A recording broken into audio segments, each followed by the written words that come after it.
Na cobertura luxuosa de um condomínio em Itaim Bibi, zona nobre de São Paulo, o bilionário Gustavo Stanford gritou da sala: "Faster! Clean this mess! Now!" A voz dele ecoava entre os móveis importados e as paredes de mármore como se estivesse comandando um quartel. A funcionária arrumava a mesa do jantar com mãos firmes, mas o rosto quieto escondia uma tensão antiga.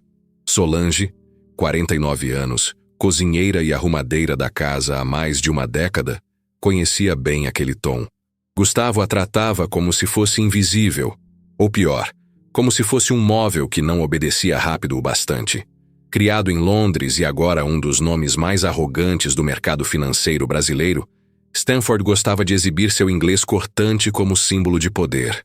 E hoje estava especialmente cruel. "Didn't you go to school? Do you even understand what I'm saying?" Cuspiu ele em tom de desprezo, jogando o guardanapo na direção dela.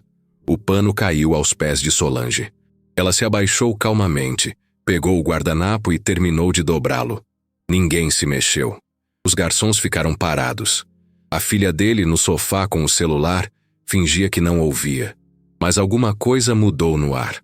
Solange se virou devagar, olhou diretamente para Gustavo e, pela primeira vez em anos, falou, em inglês, com pronúncia precisa, tom sereno, e palavras que ele nunca imaginou ouvir de alguém como ela. "Mr. Stanford", começou Solange com uma leve pausa que fez o silêncio na sala se tornar ainda mais espesso. "I believe your guests will appreciate a table set with dignity. And so should you." O garfo na mão de Gustavo congelou no ar. A filha, antes distraída no celular, ergueu os olhos. Um dos garçons, mais novo, desviou o olhar tentando disfarçar o choque. A fala dela tinha sido clara, pausada, com o inglês de alguém que não apenas aprendeu, mas viveu. Solange se manteve reta, com o corpo alinhado ao centro da mesa, como se cada detalhe do ambiente ainda estivesse sob o seu controle. Gustavo arqueou uma sobrancelha, encarando-a. O rosto dele endureceu. "What the hell did you just say?" A voz dele baixou o tom, mas era uma ameaça.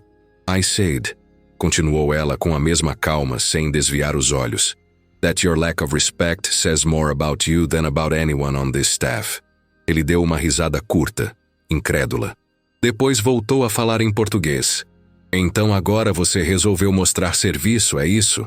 Quer se exibir com inglês de cursinho? Acha que me impressiona?" Solange respirou fundo. "Não estou tentando te impressionar. Só estou cansada de fingir que não entendo." O peso da frase caiu como uma martelada, porque não era apenas sobre o idioma. "Você acha que por eu ser preta, por ser empregada doméstica eu sou burra? Que eu não entendo quando você me humilha em outro idioma, só para manter a aparência diante dos seus amigos?" Ele deu um passo em direção a ela, mas Solange não recuou.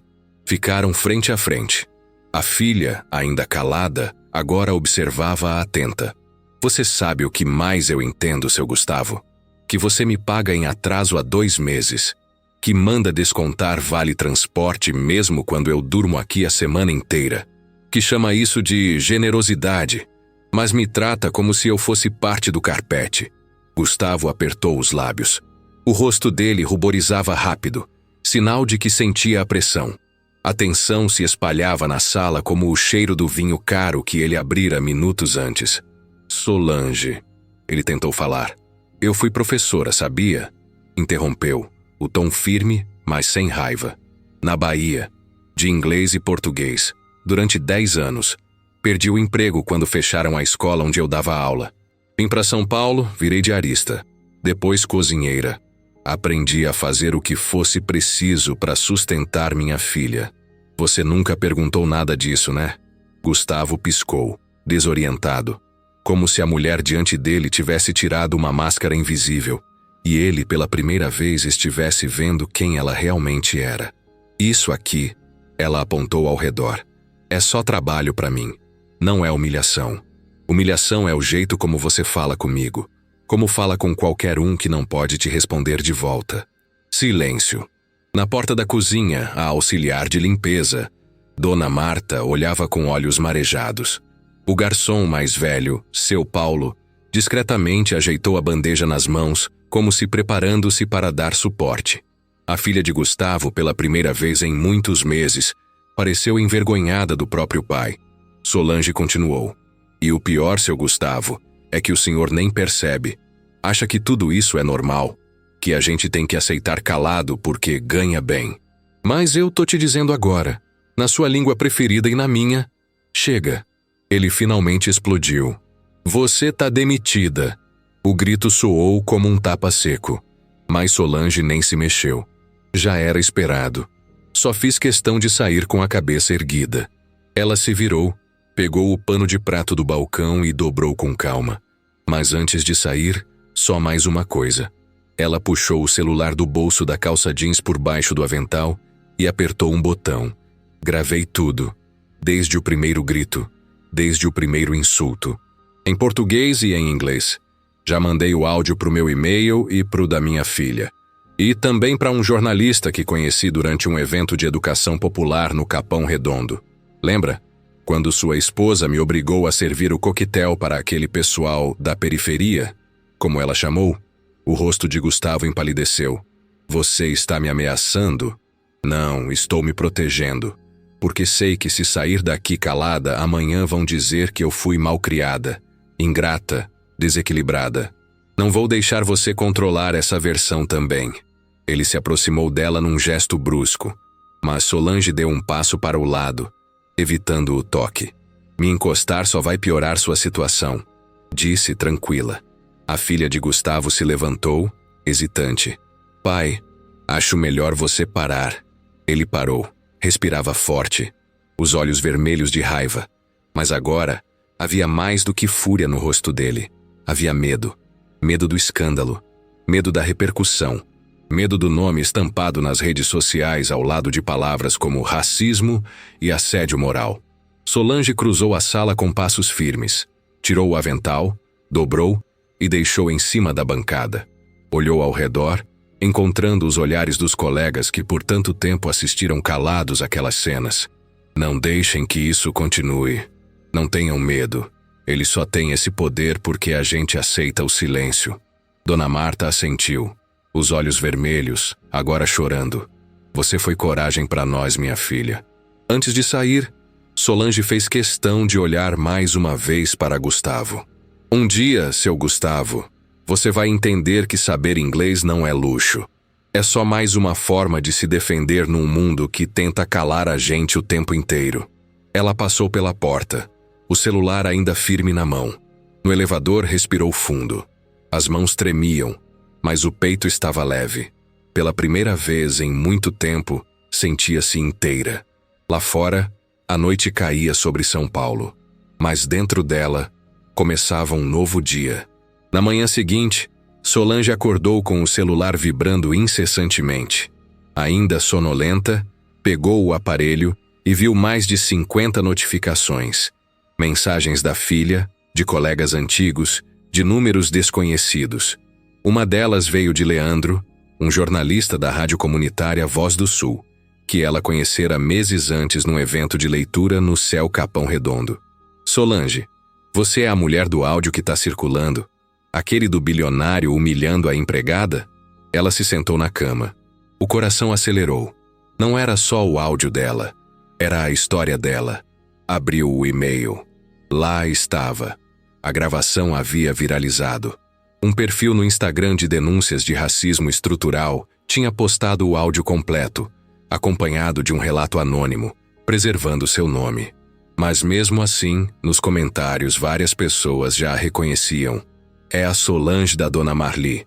Trabalhou anos no prédio do meu tio. Ela me dava aula de reforço quando eu era criança. Nunca vou esquecer. Finalmente alguém falou tudo o que a gente engole em silêncio. Solange levou a mão ao rosto.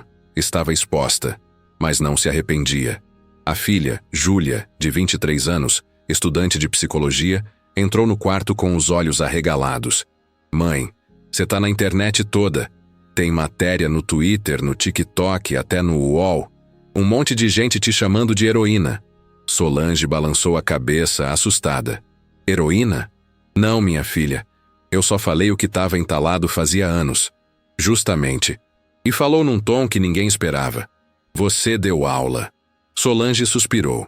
Estava tentando organizar os pensamentos quando o telefone fixo tocou. Um número identificado como Escritório Gustavo Stanford. Ela deixou tocar até cair. No celular, novas mensagens. Leandro insistia. Você precisa dar uma entrevista, não para se promover, mas para garantir que a história não seja distorcida. Por um momento ela hesitou. Não queria virar personagem, mas também sabia o quanto já haviam tentado calar vozes como a dela. Topou falar. Naquela tarde foi até a sede da rádio comunitária. Um prédio pequeno, mas cheio de vida, com paredes cobertas por murais sobre cultura periférica, memória negra e resistência. Leandro a recebeu com um abraço respeitoso. A casa é sua, Solange.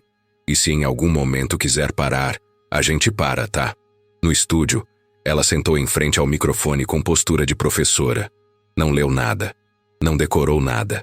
Apenas falou. Contou sua trajetória. Nascida em Camaçari, criada por mãe costureira e pai pedreiro. A paixão por idiomas, a alegria em dar aula, a dor de ver a escola sendo fechada por corte de verbas, a decisão dura de vir para São Paulo. E depois, os anos invisíveis. Trabalhei em casas onde nunca me chamaram pelo nome. Era a moça. Quando aprendiam que eu falava inglês, achavam bonitinho. Mas usavam isso para rir, para mandar fazer tarefas como se fosse piada. Leandro a ouvia em silêncio, olhos fixos, gravando cada palavra.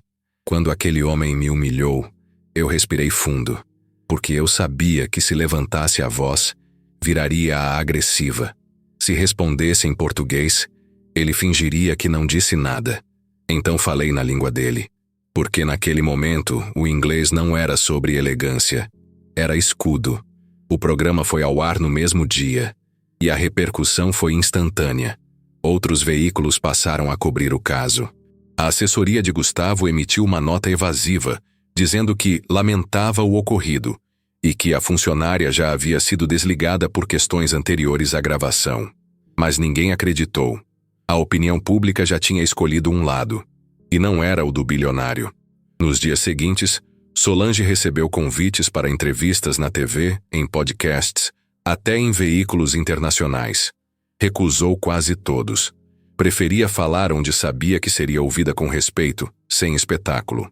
Mas aceitou participar de uma roda de conversa na Unifesp, promovida por um coletivo de estudantes negras. Quando chegou ao campus, foi recebida com aplausos discretos e abraços sinceros. No auditório, cheio até o fundo, uma estudante a apresentou. Hoje vamos ouvir uma mulher que nos ensinou que dignidade se carrega na fala, mas também no silêncio que escolhemos romper. Solange falou com firmeza, como quem volta a ser educadora. Citou Paulo Freire. Falou sobre o racismo velado nos lares ricos, sobre o poder da palavra. Ao final, uma aluna perguntou: "E agora, Solange, o que você pretende fazer?" Ela sorriu com os olhos úmidos. "Quero voltar a ensinar." Na plateia, alguém gritou: "Abre um curso, a gente se inscreve." As risadas foram seguidas de palmas, mas ela sabia que não era brincadeira e se deu conta de que não estava mais sozinha. Naquela noite conversou com Júlia. "Filha, se eu criasse um espaço para ensinar inglês para mulheres da quebrada, será que teria gente?"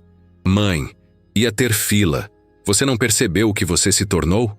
Solange pensou por um momento. "Eu não quero ser símbolo. Só quero que mais ninguém precise esperar ser humilhada para ser ouvida." Júlia segurou sua mão. "Então vamos fazer isso juntas." Em menos de uma semana, uma vaquinha online foi criada. O nome? Inglês de Resistência. A meta era modesta. R$5.000 para alugar um espaço pequeno e comprar materiais básicos. Em 24 horas, bateram o dobro. Pessoas de vários cantos do país doaram, escreveram mensagens de apoio, compartilharam suas próprias histórias de invisibilidade e dor. O projeto começou em uma sala emprestada na Zona Sul. 5 alunas no primeiro dia. No segundo, 15. Em menos de um mês, já tinham que fazer lista de espera. As aulas não eram apenas sobre verbo to be ou phrasal verbs. Eram sobre se reconhecer, ocupar espaços, responder com firmeza e cabeça erguida. Mulheres negras, mães solo, cuidadoras, atendentes de mercado, faxineiras, todas com histórias de silêncios engolidos. Agora, com Solange, aprendiam a transformar esses silêncios em voz. Um dia, enquanto explicava o uso de Present Perfect, uma das alunas perguntou: Dona Sol, o que quer dizer I've had enough? Solange olhou nos olhos dela e respondeu com um sorriso: quer dizer, eu já aguentei demais. E também quer dizer, não vou aguentar mais. A turma caiu na risada, mas o peso da frase ficou, porque todas ali sabiam exatamente o que isso significava. E Solange também, porque agora ela não era só a ex-funcionária que respondeu em inglês. Era a professora que ensinava o mundo a ouvir. Os meses passaram e o projeto Inglês de Resistência cresceu de forma inesperada. Solange já não era apenas uma professora. Tornara-se um elo entre histórias invisíveis, uma referência viva de coragem e reconstrução. A sala emprestada já não dava conta. Com a segunda vaquinha, alugaram uma pequena casa na Vila das Belezas. Ali, com lousa nova, tapete no chão e ventilador barulhento, nascia um centro de formação linguística voltado para mulheres periféricas. Certa manhã, enquanto preparava as apostilas da semana, Solange recebeu uma carta timbrada com endereço luxuoso do Jardim Europa.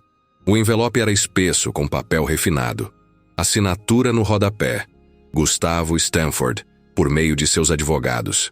Ela ficou em silêncio por longos segundos, antes de abrir. O conteúdo era claro: um pedido formal de retratação. Ele alegava que o áudio havia sido editado fora de contexto e que sofrera danos morais e financeiros significativos após a exposição pública do caso. No final, uma ameaça sutil. Se a gravação não fosse removida das redes sociais em 48 horas, entrariam com ação judicial. Solange deixou o envelope sobre a mesa e saiu para dar aula. Durante a caminhada até o centro, não pensava em advogados, nem em processos. Pensava nas mulheres que estariam esperando por ela, nas suas histórias, nas perguntas que vinham carregadas de medo, raiva, desejo de mudança. Na aula daquele dia falava sobre assertiveness, uma palavra difícil de traduzir em português, mas que ela explicava como a arte de se impor sem ferir. Uma das alunas, Vanessa, levantou a mão. E como a gente aprende isso? Tem regra? Solange pensou. Então respondeu com firmeza: a gente não aprende num livro. Aprende na vida. Na hora em que escolhe não abaixar a cabeça, mesmo que a voz saia tremendo. Ao fim da aula, Júlia a esperava na porta com o celular na mão. Mãe, a nota do escritório do Gustavo foi publicada num portal grande. Dizem que ele está se fazendo de vítima, que quer censurar o áudio. Ele quer reescrever a história, disse Solange, calma. E o que a gente vai fazer? Ela pensou por um momento. A gente vai contar de novo, com mais detalhe, mais clareza, mais verdade. No dia seguinte, Solange escreveu um texto longo, na primeira pessoa. Publicou no site do projeto com título direto: O dia em que fui humilhada por ser quem sou. E respondi na língua dele. No texto, ela recontava tudo. A história, os bastidores, os sentimentos. Sem floreios, sem exageros. Apenas os fatos e as marcas que ficaram. Finalizava com um recado direto. Este áudio não foi manipulado, não houve teatro. Houve coragem.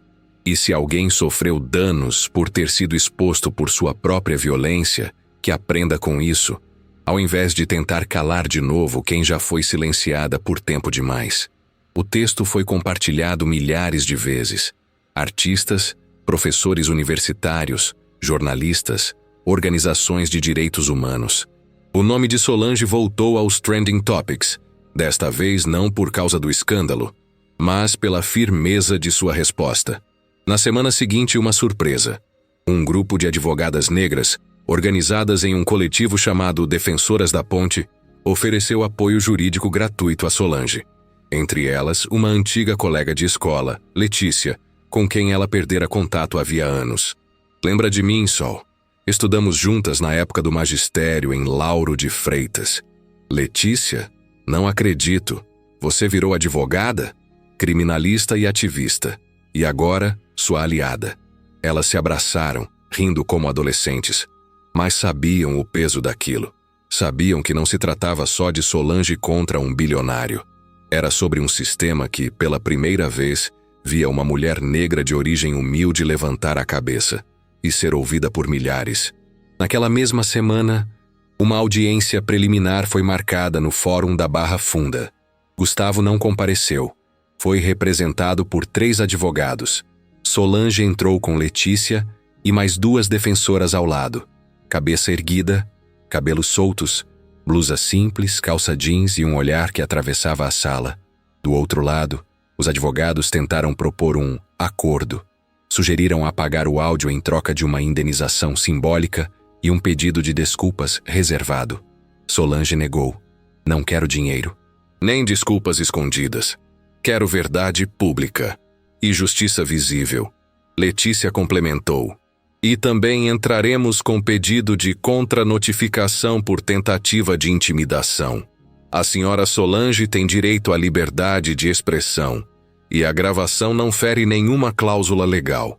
Foi feita em ambiente de trabalho, onde ela sofreu humilhação direta. A juíza, uma mulher branca de meia-idade, ouviu tudo com atenção.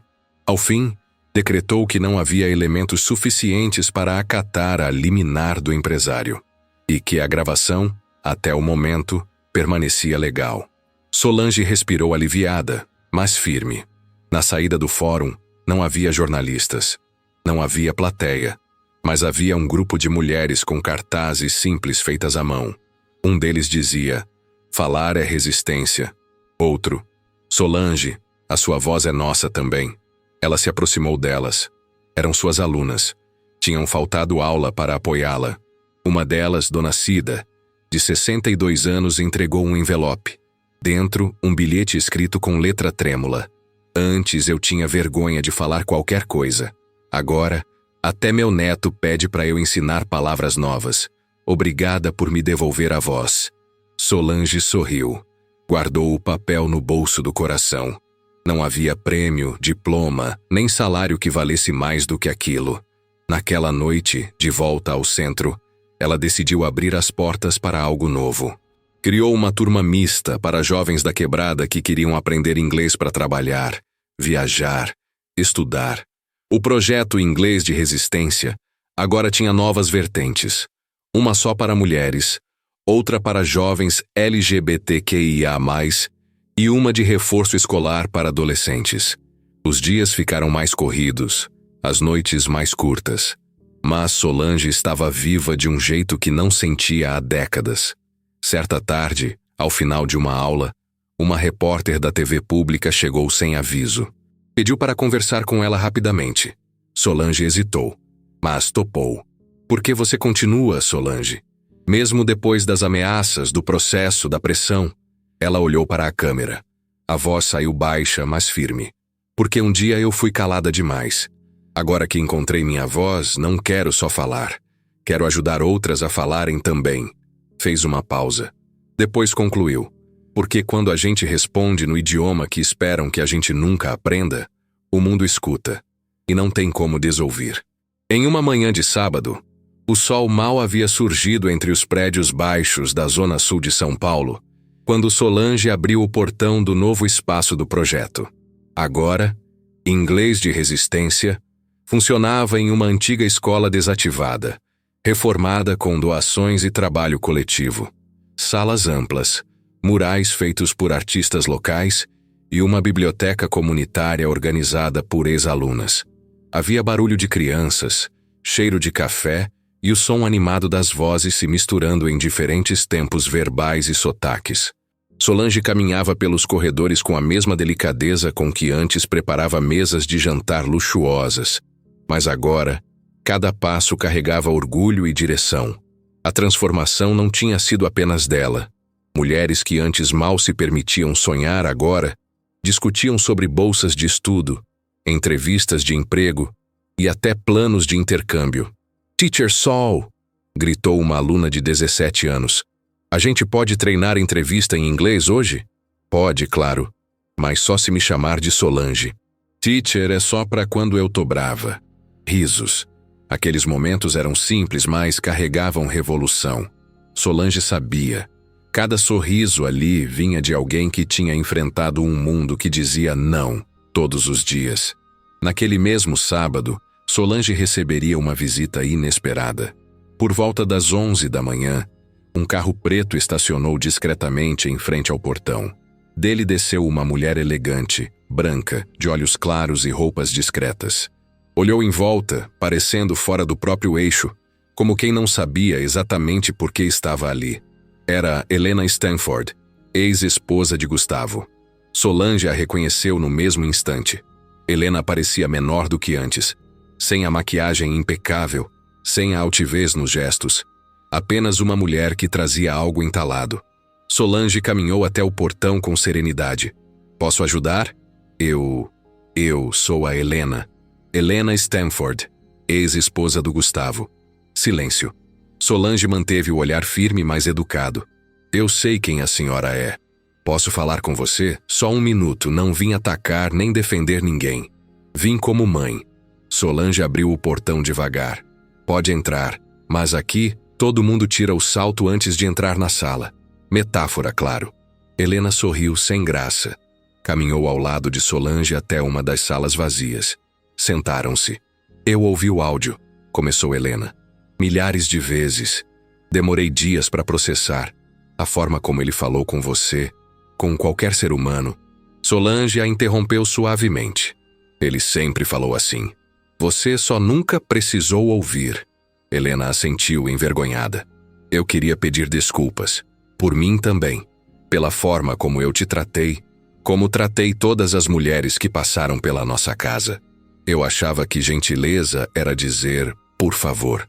Mas entendi que respeito é outra coisa. Solange respirou fundo. Observava Helena com olhos de quem não precisava de desculpas, mas também não se negava a escutá-las. E o que a senhora quer agora? Quero ajudar. Sei que isso não apaga nada. Mas a minha filha, desde aquele dia ela não me deixa em paz. Ela me mostrou o seu projeto. Disse que você ensinou mais a ela em um dia do que a escola dela em meses. Sua filha entendeu porque viu. E ver transforma. Eu tenho recursos, conhecimento em gestão, contatos. Se você achar que posso ser útil... Solange pensou por um momento. Depois estendeu a mão. Aqui, a gente não recusa ajuda. Mas toda ajuda precisa estar disposta a ouvir antes de fazer. Helena apertou a mão dela, emocionada. Combinado. Nos meses seguintes, a parceria inusitada rendeu frutos.